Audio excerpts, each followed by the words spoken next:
back with part 6 of 8, and this is part 6 of 8 of an introduction to general federalism. It's a series of videos on that document, and the video series is entitled World Government and General Federalism. This section is entitled Casting Economics as an Object of the Social Contract. So this is probably going to require 2 parts, so we'll go through half of it first and then half of it, the other half in the next video. So what we're going to do here is we're going to, the basic idea is we're going to be, we're going to apply general equity to economics is basically what we're doing here. And there'll be some equations and stuff that come out of this, but basically these are relationships that come directly out of applying general equity. So here we go. I'll read this and, as usual, provide my commentary as we go. So, general equity amounts to nothing more than extending the concept of equity in law to both in law and economics. Let me say that again. Let me start over. General equity amounts to nothing more than extending the concept of equity in law to equity both in law and economics. That is, to extending equity in law to a set of human-created laws, statutory law, and to a natural set of laws, economics. This is considered the first step in creating a more just economic system. For the first time, a system explicitly accounts for natural laws outside human control and considers them in the decisions it makes. In order to achieve this, both statutory and natural law, but in our case we focus on the latter for this section, must be fully exposed to the workings of justice. As we discussed in the section on why new ideas are needed, we will be framing this discussion based on 3 key questions. Namely, A, what kind of economic system would be the most just? B, what kind of economic system would be the most durable? And finally, C, what kind of economic system would be the best performer? So by focusing our efforts on the first question, we believe the last 2 answers will come more readily and we can test our result against them. Exposing commercial activity in such a manner has strong constraints, as a method must be found that does not interfere in the natural process, but which is also predictable. And we say that because we know from the experience, in particular from the USSR, about the dangers of doing that. So in specific certain ways. So the data is specific enough to tell us in what ways as well. As with equity in law, a framework of law is required for this to work. In natural law, the laws are fluid and dynamic and may not by themselves suffice to provide an adequate framework. Therefore, a limited set of sound laws must be created to ground this purely natural framework. The choice of the minimal set of rules and conditions for grounding natural laws is best made by identifying what rules and conditions speak most directly to the matter of equity and economics, or general equity. We will start by providing an operational definition of equity, which is here used more broadly than it is in traditional Western law. In any given situation, where more than one person holds more than one opinion, but where such a group of people have a goal in common, if the circumstances are such that a compromise of opinion must be reached in order to achieve that goal, then equity is defined as the best compromise possible, wherein the common goal can still be achieved, and for which most of the time, most in that group will agree is necessary and fair. It's pretty long-winded, but that's how we're defining it. And in a subtle way, we're going to make a slight distinction here between just the theoretical concept of equity and then the application of equity. So I'll read that one, which is very similar. And that is that the application of equity would imply a subtle but important difference in the definition of equity. In any given situation where more than one person holds more than one opinion, but where such a group of people have a goal in common, if the circumstances are such that a compromise of opinion must be reached in order to achieve that goal, then the application of equity is defined as the best compromise possible wherein the common goal can still be achieved, and for which most in that group will agree is necessary and fair. Accepting the fact that there is uncertainty in any large-scale human activity, when examining economic concepts, we will not concern ourselves with laws and absolutes. We will only insist on applying equity, or as we shall see, general equity in our economic analyses, and that follows the pattern we've been following. So So the difference here between sort of the theoretical definition of equity and the application of equity has to do with just a couple of words actually in the definition. And I'm trying to find that now, for which most of the time, most things. So yeah, so the difference is that last part where it says wherein the common goal can still be achieved, for which most of the time, most in that group will agree is necessary and fair. That's the theoretical. But in the application, it's slightly different. It's defined as the best compromise possible wherein the common goal can still be achieved and for which most in that group will agree is necessary and fair. So anyway, moving on. The study of law is the study of how we assign value in society. Ironically, the same can be said of economics. In the study of economics, we are studying how we assign value in society. The difference, however, is in how we define value in each case. In the legal case, we are speaking of values that pertain to abstract things. In economics, we are speaking of values that pertain to material things. In order to make clear the approach we are using, we will first examine roles in which an individual's productivity lends itself to numerical analysis. Afterward, we'll discuss other types of roles as an approximation thereof. So, we're going to start, with a simpler case where you have something that actually lends itself to analyzing numerically, understanding that that's not going to fit every situation. So, it's a bit of a hypothetical to start with. In any economy, quote economy, in which all human beings provide solely for themselves, the problem of economics is trivial and won't concern us here. However, as soon as one adds the element of an exchange of value, the discussion takes a sharp turn. And as we've defined it, this is the defining point of economics. For only once an exchange occurs can we concern ourselves with the manner in which human beings assign value in society. To, quote, assign value in society implies an exchange of some kind. The exchange is known in legal jargon as valuable consideration, quote. And if we can apply principles of equity to the material relationships associated with valuable consideration, then we can apply equity to economics. That is, we can apply a general equity, not only to law, but to economics as well.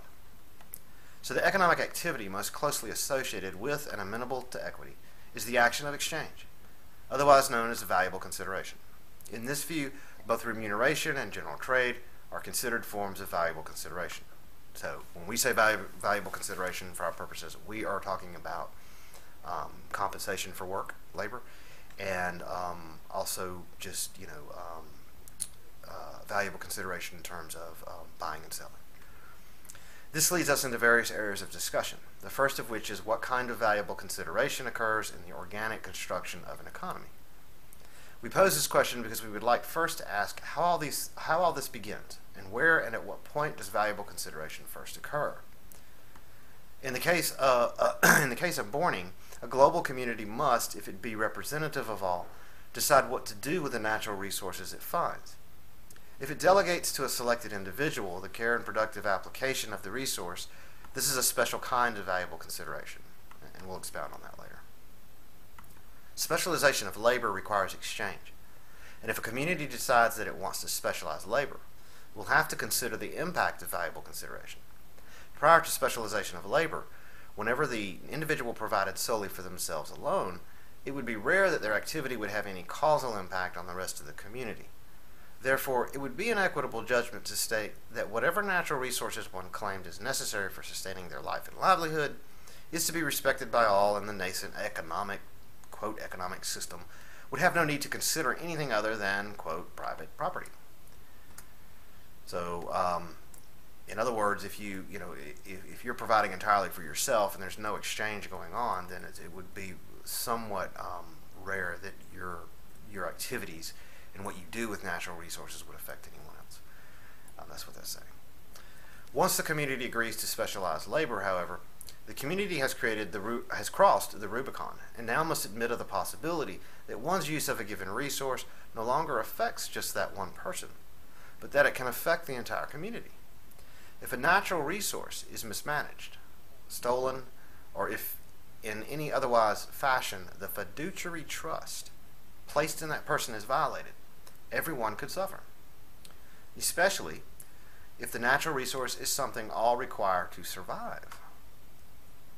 Since each individual who specializes their labor can impact the entire community, and since each person who specializes their labor also must depend on that community to survive, as they do not produce everything their basic needs require. The only equitable solution to this problem is for the community to enter a pact or compact, a social contract, that stipulates that all natural resources are owned equitably by all members of the community, thus giving them the ability to hold each other to account. And just saying again, I know I've said this a lot, but equitable does not mean equal. Exactly. There's a difference, and we've defined equity now. We have a good definition now, so that's what we mean. Fiducial economics does not establish this as an ideology or law, and we reach this conclusion without any ideological baggage at all. Fiducial economics merely asserts that we will apply general equity to both law and economics, and the conclusion the conclusion above is a direct result of applying general equity. In the next stage of economic development, the community might desire to build complex items which serve a specific purpose from these natural resources. No longer being content with simple products fashioned directly from natural resources, bad example, but such as an iron hammer, whatever you could produce from raw resources. I would think of something like, more of something like flint or something used to create arrowheads, maybe, something like that. Something very simple, which do not require significant infrastructure to make, right? Something an individual could do on their own and would not require, cooperation from others necessarily to do that. In such cases, it may be that a collection of buildings might need to be constructed to house factories, and this is as it gets more complicated, more involved. People might need to help out since the fiduciary entrusted with the natural resource cannot do it all by himself or herself. And various tools might be needed which he might or she might have to obtain from yet another community member. Two things occur that introduce some complexity into the situation. First, the labor of several persons now must be inhered in the natural resources when they are processed and pieces are assembled. Marx called this congealed labor, and I'm not certain that that's exactly the same thing, but the basic concept is the same. It's similar. This means that something external has been irreversibly inhered into something the community as a whole agreed would belong to all community members by equitable division. Second, a simple bartering system might not be feasible if the factory project becomes sufficiently complex. It may be that the fiduciary's specialized product is not needed or desired by any of the people who can supply him or her with a critical product needed for his or her factory. Something more convenient is needed to represent the wealth that was once bartered directly. And as far as, the difference between congealed labor and the way we're saying this, we're calling this inhered, labor inhered in a natural resource. The reason why we make that distinction and we don't use congealed labor is because we're only concerned with defining terms to the extent that it's useful in applying general equity of economics. So when we say inhered labor, we're saying that with something, with some foresight here. We're planning something. So we mean to say it just like it sounds. We don't mean to imply, more than that, which might be the case with congealed labor. That's not where we're going. The solution to the first problem automatically solves the second. If the community intends to continue applying general equity to economic matters, once labor is inhered into natural resources, the community has to figure out a way to disentangle the wealth represented by the natural resources and the wealth represented in the inhered labor. Since they are physically, tangibly intertwined, the only way to do this is by abstraction. So the community writes, quote, notes that represent wealth of, say, the new factory, and which encompasses both the wealth attributable to the natural resources used to build it and the wealth attributable to the inhered labor in it. In this way, ownership of the factory can be divided up equitably. The community issues an appropriate proportion of notes to the community in trust and issues the remainder to the laborers who built the factory. For the purposes of our example, I'm using the term laborer here very broadly to mean all involved in the creation of the factory.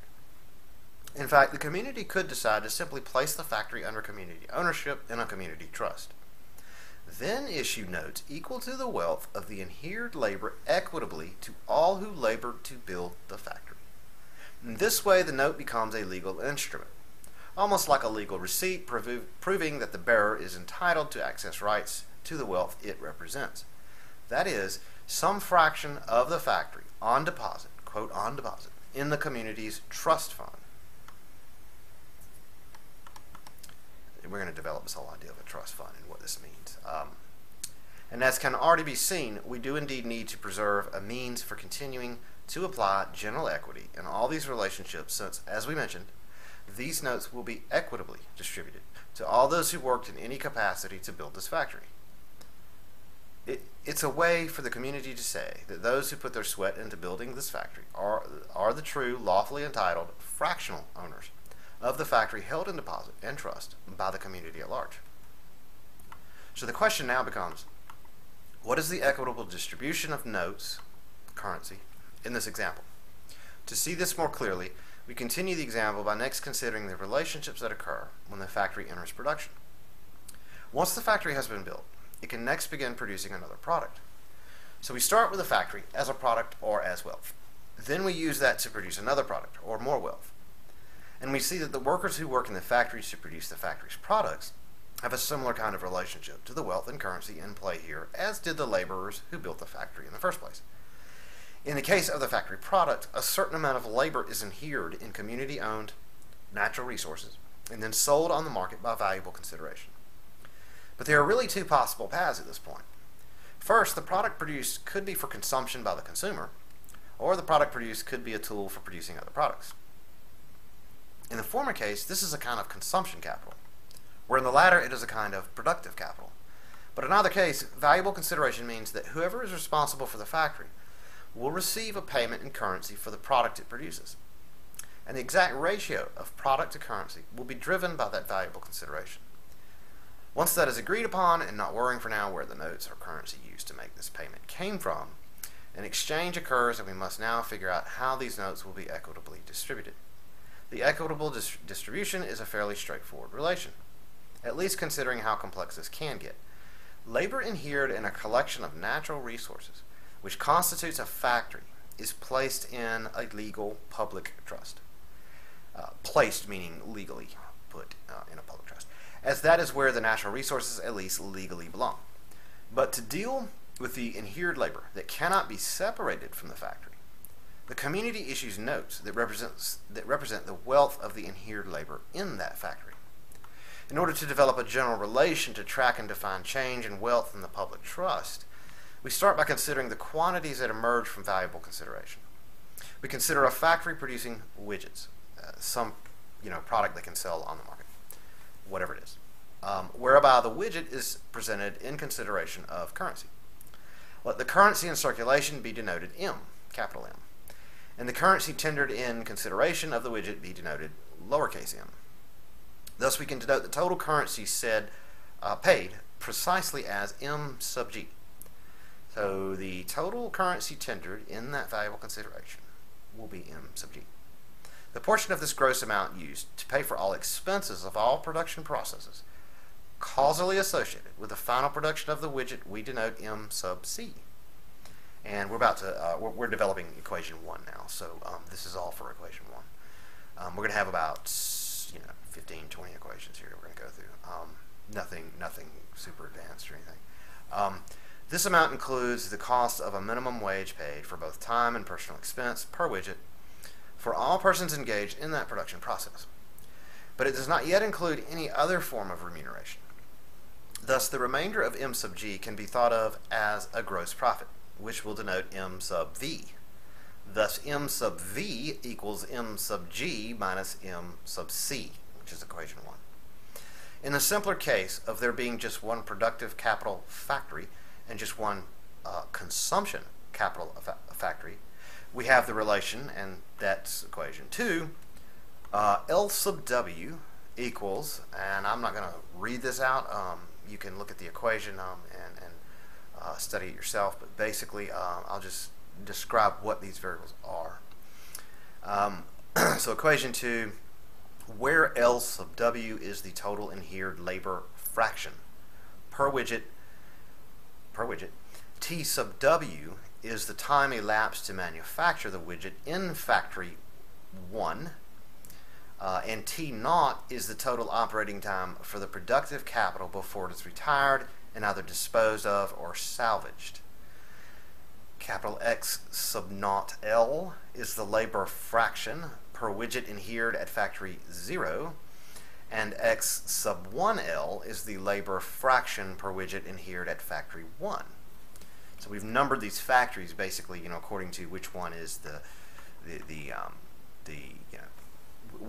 basically what we're doing is we're building up a chain of, or a string of, like a production chain. So, when you build a car, you have, seats and tires and all this stuff, and all that has to be manufactured, and then that's sent to another factory where that's put together into a car, and so on. And this is the same thing we're kind of getting at here, is that you can have factories in a chain through which a product has to go to completion to be sold. So that's what we're getting at here about numbering these factories. There's a meaning in this numbering, and ordering in this numbering. It is important to understand that when we speak of a, quote, labor fraction inhered at factory 0, we're talking about the labor inhered in the productive capital utilized by factory 1 to produce the widget, all evaluated over the same time interval as the time over which it took factory 1 to manufacture the widget. So let me read that again. It is important to understand that when we speak of a, quote, labor fraction inhered at a factory 0, we're talking about the labor inhered in the productive capital utilized by factory 1 to produce the widget, all evaluated over the same time interval as the time over which it took factory 1 to manufacture the widget. You can think of a good way to think of this is like robotics. So some company, some factory builds a robot, and then that robot is sent to a car manufacturing plant, and that robot assembles cars. So there's two factories involved here. There's a factory producing the robots, and there's a factory that's actually using the robots' productive capital. Therefore, we can define the variable denoting the, quote, cash or currency value of the total inhered labor thusly. And this is equation 3 now. M sub L equals L sub W times M sub V. So you can look at that equation and kind of see where we're going with this, what we're saying. And we can define, quote, factory 0's capital depreciation fraction over the time T sub W to be, and it's again another equation, equation 4, and it's D sub TW equals blah blah. You can study that and look at that if you want to. Then from that we can derive the appreciation of the public trust due solely to factory 0, and consequent to the consideration of the widget at market. So now we have the appreciation of the public trust due to that, due solely to factory 0, and consequent to the consideration of the widget at market. And that's A sub naught equals, and that's equation 5. So we have a relationship for that now. And for the consumption capital factory number 1, we can use the similar relation. So factory 1 is a consumption capital factory. So, and for the consumption capital factory number 1, we can use the similar relation, equation 6, which is, instead of A naught, it's A sub 1 equals, and then there's an equation for that. What we'll see actually is they're going to end up taking the same form, because we're going to use functions here to represent this as we build this out. So more generally, a typical production process will involve a chain of factories or production steps, and we'd rather not concern ourselves right now with the details of how the time components of these relations might be generated. Therefore, let F, G, and H be sets of functions that are continuous on the appropriate time and depreciation intervals. Then we can recast equation 2 as equation 7. And now we have appreciation sub W. So now this is the appreciation of the public trust as a result of, or due to, the widget. So it's fractional per widget. A sub W, and then we have equation 7. And what that's showing is that it's the sum of all of the natural resources and the inherent labor at each step in this process. It's a summation. And now that we've introduced functions, there's this set of functions, a set F, a set G, and a set H. We've used indices to denote, the first one. So you've got the very first factory, which might be something very basic that extracts iron ore or something out of the ground, to start building the components for a car, or something like that. That would be the F naught, G naught, and H naught functions. Those would be the first. That'd be the first step. And then finally, at the last step, just before valuable consideration, you would have the F sub n, G sub n, and H sub n functions. So that's what those subscripts mean. That the subscripts are related to the steps of production that we're talking about here. And I mentioned that when we use functions, these equations above would take the same form. The equations above being equation 5 and 6. So they're shown initially as a different form, but actually they're the same form when you use functions. And you can see that at the end of equation 7, where you have f sub n of t sub w over t sub naught, or t naught, equals 1. So in the case of the f sub n function, it's guaranteed to generate 1. And so that's how you get the same form. So anyway, and of course n is the total number of steps in the production chain, like I mentioned. In the next class of cases, we are describing valuable consideration in the general marketplace, in which goods and services are sold. For any economy that uses currency, this form of valuable consideration is self-exposed. For on one side we have a currency backed by rule of law, and on the other we have a product or service defined in contract, and thus backed by rule of law. Therefore, no additional mechanisms other than currency itself are needed to expose this form. So we're stepping through these three different ways in which you can, three different kind of forms of valuable consideration. And the first is, these first few equations are just kind of setting all that up. So, and that was the, let's see, let me see if I did this, if I read this right, because the first form is what we should have just been talking about, and developing these equations, which should have been a part of that. So let me see here. Yeah. So what we were doing in the first class of valuable consideration is we're looking at the actual valuable consideration of selling something in the market. So you're buying and selling. You're selling a product or service. And we set up how you get to that point through a production chain. In a simple case, obviously, but sort of a simplistic, theoretical case. But anyway, the next class of cases is valuable consideration in the general marketplace in which goods and services are sold. For any economy that uses currency, this form of valuable consideration is self-exposed. So now we're talking about, that was with a factory in which you everyone agrees that it's in a public trust and that the community provides the natural resources together to start this business. Whereas the next class is dealing with just any valuable consideration in the marketplace between individuals, which may not involve a factory. It could be private exchanges, not just commercial ones. And that's where I was saying, that in that case you don't really need anything. There's nothing complicated there. The currency itself exposes everything that needs to be exposed to make that an equitable arrangement. The third and last class of cases we need to concern ourselves with here is the valuable consideration exercised when a person is paid, usually in currency, for their time and labor. In this case, the valuable consideration described in the first case is simply fractionally delegated from fiduciary to employee.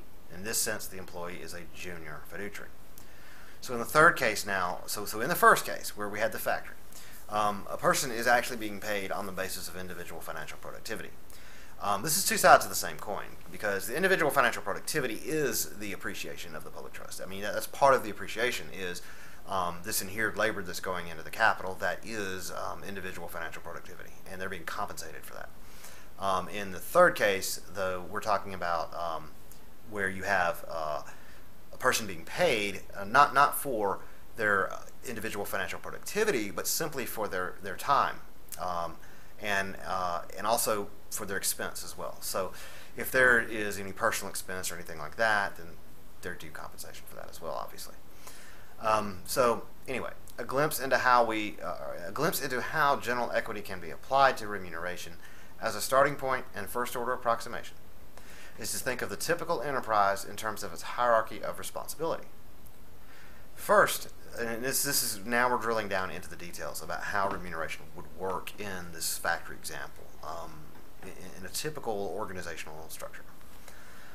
So I'll pick up there. First, there is the producer, who is responsible solely for himself or herself, and their assigned role. Their immediate supervisor is then responsible for them and their peers. We can continue moving through the hierarchy until we reach what is usually the CEO.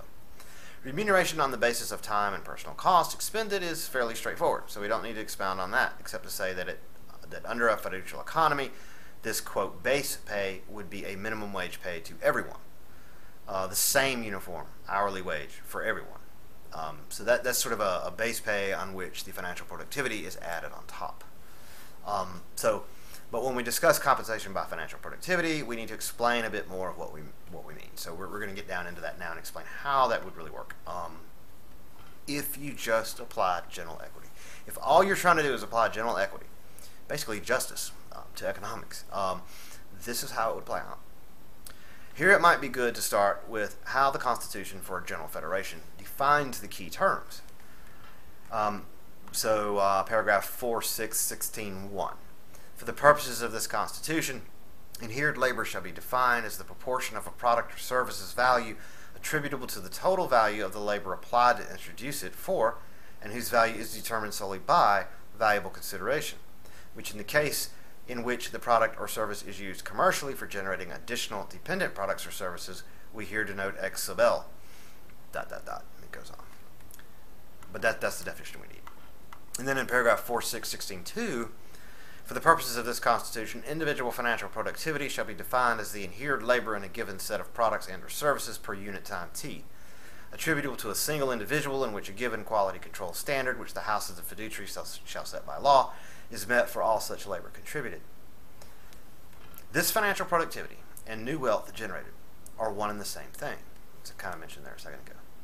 And it is this phenomenon that requires not just the minting of currency, but the rate at which it is minted. We can calculate the individual financial productivity of any given worker whose responsibility is solely to their own role and who has responsibility for no other workers. In that case, the worker is producing something, and we can trace the financial productivity by subtracting the operating cost and minimum wage paid as a fraction from the fraction of the receipt of sale of a definable unit of that product. The widget is what we were using. Since we are familiar with the product and we know the average time it takes to perform certain tasks in its production, we can calculate how much labor relative to that average was inhered in the product in a given time interval. But when we look at the worker's immediate supervisor, we have to think carefully about what productivity means. So this is basically saying your line worker, your in the trenches worker. In their case, the productivity is a lot easier to do. It's much more basic arithmetic. For the manager, though, we have to think a little bit more. So as you move through the hierarchy, you have to start thinking a little bit more about general equity and how that would work. So again, as a first-order approximation, we can agree on some fairly obvious things. If the immediate supervisor in question is responsible for 10 employees, let's say, all producing the same thing and having an average productivity of P, then we can quickly see that the contribution this manager makes will be proportional to the difference in P with management and P without management. This is a reasonable assumption since any given employee, if they're the only employee working a given task, should be able to at least manage themselves. Because when we speak of management, we're really talking about someone who specializes in tasks that are a distraction for the other workers. It isn't that the worker can't, for example, manage their own time. The issue is that once a task becomes complicated enough, the productivity of the line, quote, line workers presumably should increase if someone acts in the role of their manager, thus allowing them to focus on their specialty. And what we're going to see as we go is that this is even simpler than it really is, because what it really is, what management really amounts to in an equitable arrangement is that management is facilitating cooperation. That's what it's doing. So when we talk about these distractions and stuff, we're kind of, in a roundabout way, we're talking about facilitating and enabling cooperation, which has presumably the impact of increasing financial productivity. If it doesn't, then it doesn't make good business sense. So a good test of whether or not it makes good business sense to have a role like that in a given situation would be, is the financial productivity of the workers increased because of some sort of additional cooperation that has been brought to the team as a result of the manager's job and work. But clearly with 10 employees, the total financial productivity improvement attributable to the manager alone cannot be less than P. Since if that were the case, it would make better business sense if the manager were working on the line with the rest of the workers instead of managing.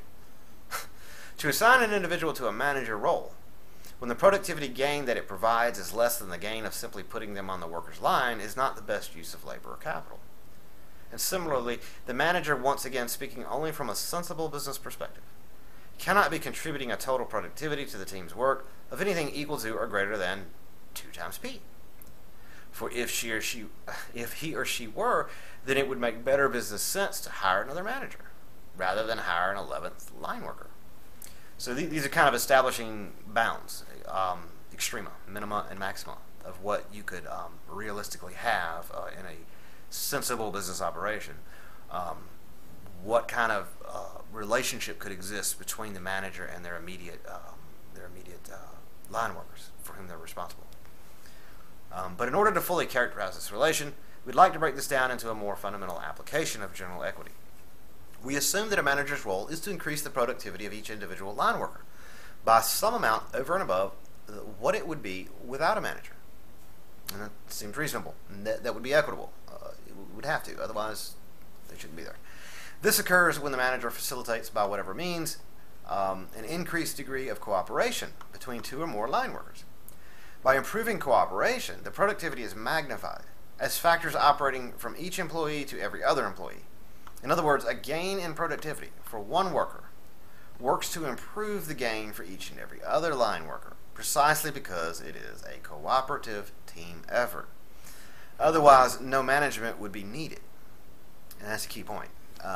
This follows directly from the very concept of management. As we noted previously, the upper bound for any mean productivity of a line worker would be 1 over n equals beta. So n is the number of workers. In this case, we had 10. And that we created a variable we called beta. What we're saying here is that with these bounds we've come up with, these minimum and maximum bounds, if we average it out, the upper bound for any mean productivity of a line worker would have to be 1 over n at best. It would have to be 1 over n. And the reason why is that if there's 10 workers, then the sum of all of those gains would equal 1. And we noted that you couldn't have more than 2 times p gain in productivity due to a manager. Therefore, the increase in productivity due to the manager could only be 1/10 per worker, averaged. And where n is the total number of line workers. This being said, once a worker cooperates with another, we cannot guarantee that the benefactor of that cooperation will benefit by the same ratio. Therefore, in that case, we will denote it x over n equals phi equals L sub w, L sub wt minus 1. And this is the fraction associated with management of the adhered labor fraction per widget per line worker. So what it's saying is that if this doesn't vary by a constant, then we're gonna use a variable here. We're gonna say x over n, because we're actually going to show in a minute that it's not going to be 1 over n in all relationships. In the simple case that we started with, it would be 1 over 10. But it's not going to be that way in every relationship that we're about to get into. So we're going to need x over n. We're going to need that variable, and we're going to show that x is in fact could in fact be the range of a function, actually. So anyway, thus we can start by characterizing this basic situation thusly. And now we get to equation 8. So we've prepped equation 8 with all this talk, and this is the result.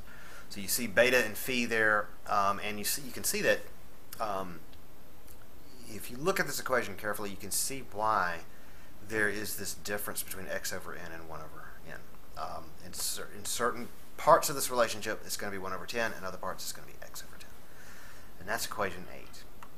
Now, equivalently, we could let, and going to equation 9, equivalently, we could let the following be true, and that you can see that in that equation. So if you're following along, you can see that equation, equation 9, where we're saying the same thing, but we're expressing it in a slightly different way. And then we go down and we see that phi to the nth power is equal to, and this is now getting into equation 10. We're just simplifying what we started with in equation 9 there in equation 10. So phi to the nth equals blah blah blah. And then this implies blah blah blah, and then we go down and we see that again what we're seeing here, and we're going to talk about this a little bit more in a second. But what's building out here is a network. This is a network of relationships between all the workers, in which cooperation is impacting each of the workers. So it's all the different ways, all the different relationships possible that could exist between all the workers with respect to their cooperation, and how their cooperation can affect each other's productivity. So that's what this is trying to capture. It's trying to capture. We're basically starting with the bounds. We're saying, what are all the possible ways in which such a network of cooperative relationships could exist in a team. So, and by substitution, we go to equation 11. It's just more substitution and simplification, really. But we substitute here with the variables we started with, and you'll notice that we're plugging in, if you look at the equation, we're plugging in the x over n and the 1 over n. So if you take a line worker, if we go back to the beginning when we talked about the 1/10, if you take a line worker with a mean productivity of 1, then the productivity gain he's going to experience in the simplest case, due to cooperation, couldn't be more than 1/10. So he could have a productivity equal to 1 plus 1/10. That's the total productivity that he brought in and of himself, as well as the fraction that the manager also contributed through facilitating cooperation. But we're going to see, though, that the relationships are richer than that, that it's not just the 1/10. So you also see the 1 plus x over n. That relationship's also there in that equation. So you've got two different kinds of relationships here. And that's why you see the 1 plus x over n and the 1 plus 1 over n in that equation. And that's equation 11. So as we go down, that pretty much, for now, I'm going to probably pause here. I might go a little bit further. See if I can get through these equations, and that might make it a little clearer. I don't want to break this right in the middle of it. But that's equation 11. So we'll continue on a little bit here, see how far we get. So this yields an equation that is a matrix with symmetric properties and this funky character, which I forgot the name of. It's been a long time since I took a math class. Mathematically literate, but I'm not a mathematical expert. I don't know the name of that symbol, but I'm going to call it N for now. It's a funny looking N, bold N. So this yields an equation that is a matrix with symmetric properties, and N, bold N, I'll call it bold N, is the total productivity fraction of the entire team, including management. We have thus far allowed that phi sub r equals phi sub s, and b sub I equals, or beta sub I equals beta sub j, for all r, s, I, and j element of 1, 2, 3, comma, dot, dot, dot, dot, dot, comma, n. So for any choice of worker, basically, we've allowed so far, in other words, we've averaged it all out over all the workers, and so we've allowed that it's going to be the same in every case. That it's going to be it's going to be a mean. It's going to be average. We're going to show, though, as we go, how it can get more complicated. But the value of x might be more rigorously expressed as the range of some function, which I prefigured there a second ago. Call it q sub n of y sub n equals x sub n. So thinking of x more as the range of a function, we could say that it's, instead of x, we could substitute in q sub n of y sub n for x.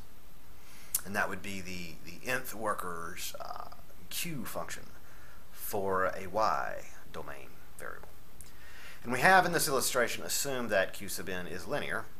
That was part of this illustration, was assuming it was linear. That is, that q sub n is merely a function defined as q sub n equals c sub n times x sub n times a constant. But this need not be the case. So it may be that we have a set of functions to consider. Call them bold q, capital bold Q, equals the set q0, q1, q2, on to qn. So q0, q sub 1, q sub 2. So it's a set of functions. It could be. Thus, wherever any q takes on some other nonlinear form, we can appeal to general equity, again, not in fundamental law, but in practice, by allowing the house of the fiduciary to determine by law how such a function q, and thus the set capital bold Q, is to be derived. Because that would vary case by case. If it got that particular, then it would be something very specific to that situation, and that would be where you would have some kind of dynamic, real-time determination. In other words, the house of the fiduciary. It's not something you'd put in the Constitution. You would just allow for it. So, let's see, where are we? The house of the fiduciary would not set capital bold Q. It would only describe the equitable process by which little q in any given case should be determined. And it is important that wherever such nonlinear conditions shall exist, that as a matter of rule of law, capital bold Q, be determined through some uniform process, which will thence be applied in the same way to all cases of n to generate little q sub n. Thus, our final canonical relationship, used as a foundation for any further detail and equity that might need to be applied, can be represented by letting, and now we've just built up equation 13. We've just been discussing all the variables of equation 13. And as you can see here, we just substituted in the function. Now we're calling it omega. I don't know why we did that. Let's see, we have a little q. Probably, okay, so little q. When I was talking about little, I said that the capital big Q is a set of functions, right? And that set included a bunch of little q's. What I probably should say then is it includes a set of little omegas, or omegas, because that would make our variables consistent.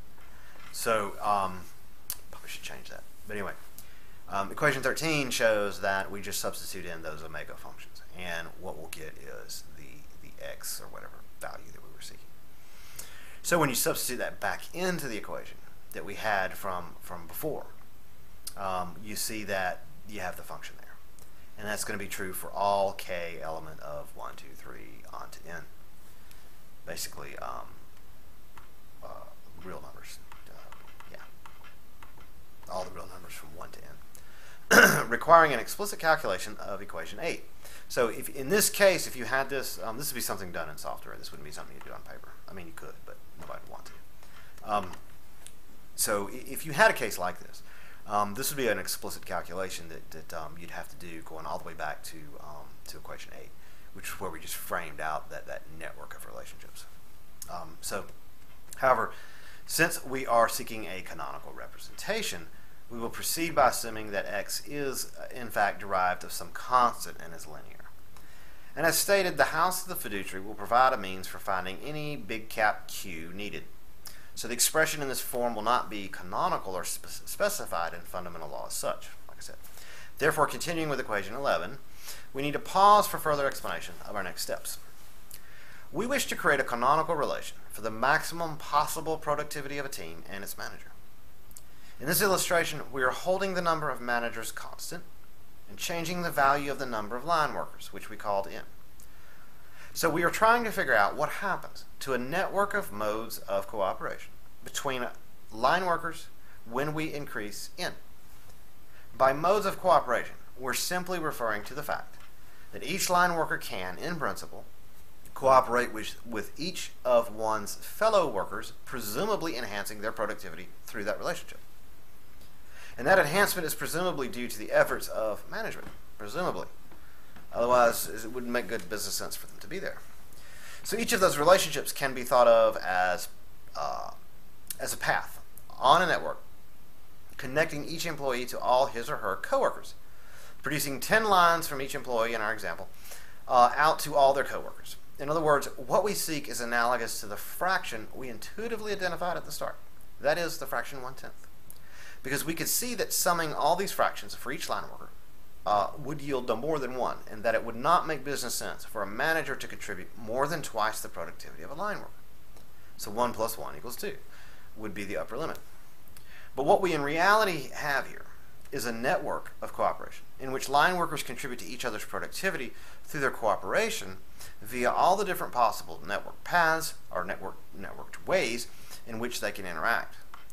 So we're going to sum these productivity gains according to the number of all possible paths of cooperation between all line workers. And the fraction will not be 1/10, but something quite smaller. And you'll see in the equations why that is. It would have to be. When constructed as a network, we can more clearly see what is going on as the number of employees per manager increases. Increasing a manager's number of line workers presumably improves the manager's ability to enhance overall productivity because the number of network relationships increases, the number of workers increases. However, at the same time, well, really the key there is because the number of network relationships increases. That's why you would think that increasing the number of line workers would increase the manager's ability to enhance overall productivity. Important distinction there. So However, at the same time, doing so also reduces the impact of each networked cooperative link because the management burden becomes greater as n increases. So if one manager has 1,000 employees, the burden of management becomes greater so that each one of these relationships we're talking about itself becomes a weaker one. So what you have here are two competing functions. You have two things happening that are competing with each other. One is working to increase the overall productivity, and one is working to decrease it. So let's see, where was I? However, at the same time, yes. Thus, what we need to know is, what is the net effect of increasing the number of line workers?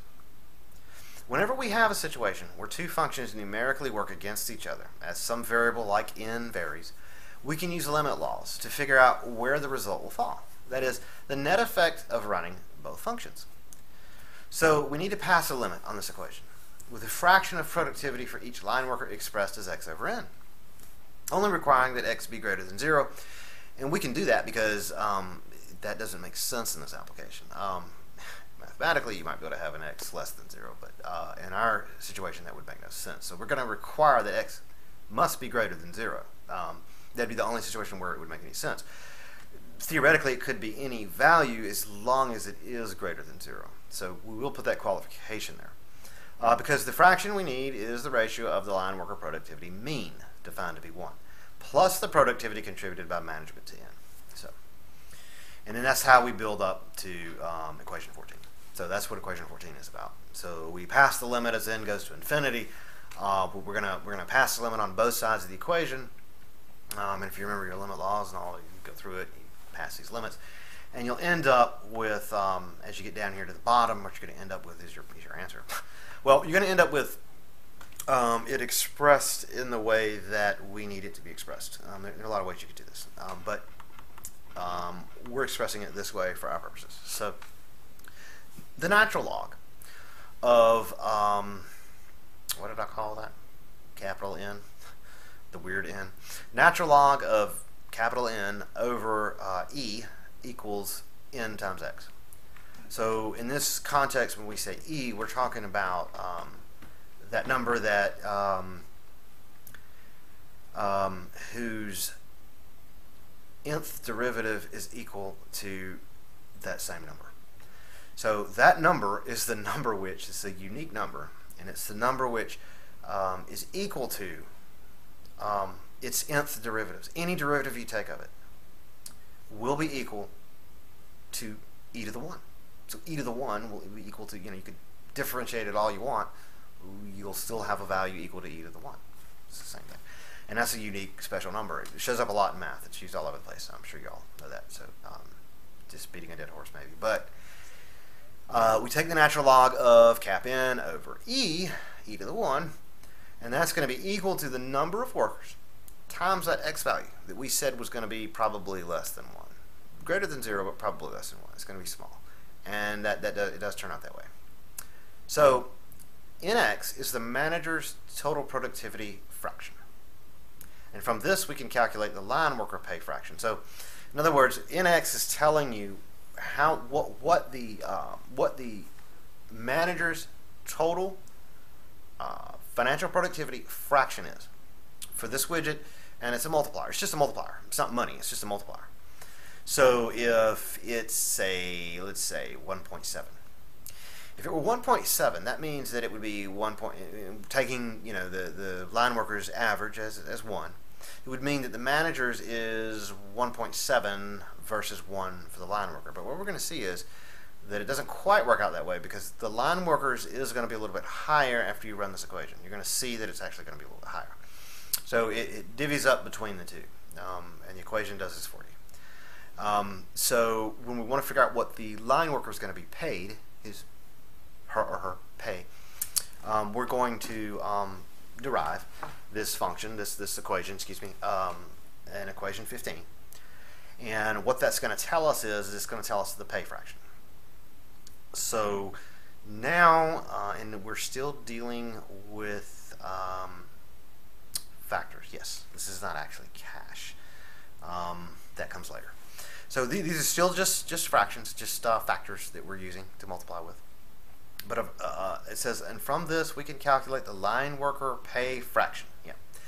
P sub L equals bold N minus NX all over N. So bold N minus NX by N. That is how you would calculate that.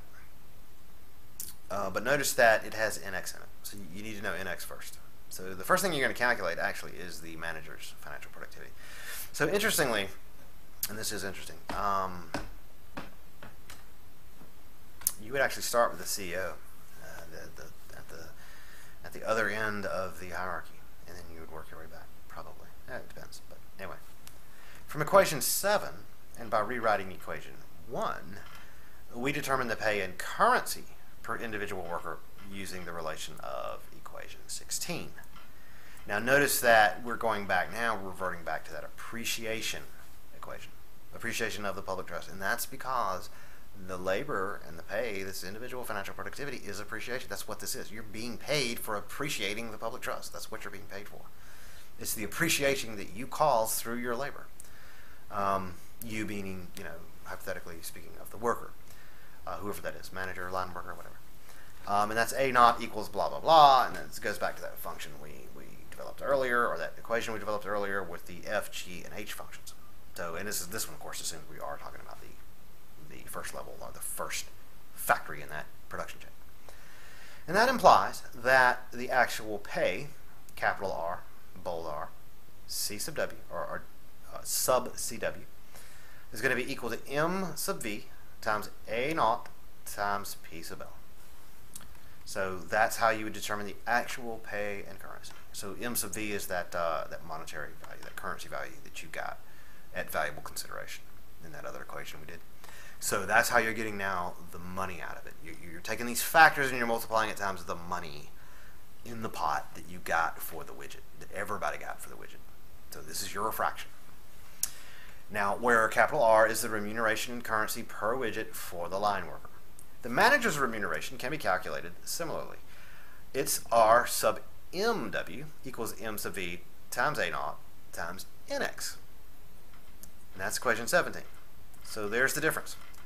In the two cases, your final factor there is different, your last factor. So in the case of the line worker, it's P sub L, and in the case of the manager, it's NX. So I'll stop there, and we'll finish this in the next video. But the point of this, the point I'm trying to make is that, or the point is being made here, I guess, is that we could do all of this just applying general equity. That's all we had to do. Technologically, this wasn't possible even 50 years ago. For a lot of reasons, but the most recent last impediment would have been probably software and computers. Everything now is computerized, so it's not a big deal. It's not a big job to do this. The software for this would be fairly straightforward, and all the accounting software is already there in almost every industry. So it's simply a matter of just taking all the stuff off the shelf and just doing it. It's not a big deal. It's not hard to do. 50 years ago, this would have been an enormous task. It would have been a massive bureaucratic, nasty task because you didn't have the computing power. You didn't have computers to do this. So that's what's changed, as well as a lot of other things. But this key to why fiducial economies work, why it's a good idea. So that concludes, and let's see, this is going to be part 6 of 8. Yeah, this was part 6 of 8, and this concludes 6 of 8. And we're going to pick up next with part 7 of 8. And with that, we will finish this section on casting economics as an object of the social contract. So we're finished, I think, with all of the equations. Let me see. That's what I wanted. I didn't want to stop in the middle of that, so I think we got through that. So now that we've been primed on that, now we can talk about the rest of the fiducial economics scheme, and it'll all come together, and all this will make sense. We'll also talk about, what to do when these numbers aren't so convenient and so easy. So anyway, that will be the next part, and until then, we'll see you then.